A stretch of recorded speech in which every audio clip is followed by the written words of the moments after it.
کم ایسے لوگ پیدا ہوتے اور یہ مسلک کا اختلاف ہے اس میں عالمین آپس کے تعلق، تو ہمیں اپنے سینے کو وسیع قلب کو وسیع رکھنا چاہیے. ہماری نسبت بڑھتی ہے رسول اقدس صلی اللہ علیہ وسلم کی نسبت سے کسی خاص مسلک کے ذمہ دار سے ہماری نسبت اصل نسبت اس سے.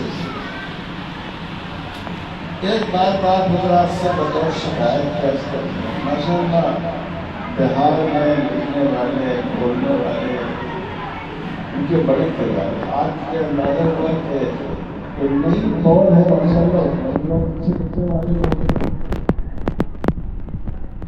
لیکن ہمیں اس بات کا خیال رکھنا چاہیے کہ ہمارے یہاں جو جلسے ہیں اس میں دیکھتے آتے ہیں تقریر کرتا ہے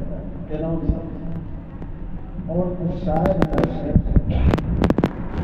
باقی جو مقررین ہیں وہ بیچارے اپنے خیر میں. ہمارے علاقے میں ایک مدرسہ ہے قرآن مدرسہ ہے، میں وہاں جلسے میں گیا. اب شعراء کرام جو لہلہا کر پڑھ رہے تھے تو اگر آدمی کو پہلے سے معلوم نہ ہو تو یہ پتہ چلانا مشکل ہے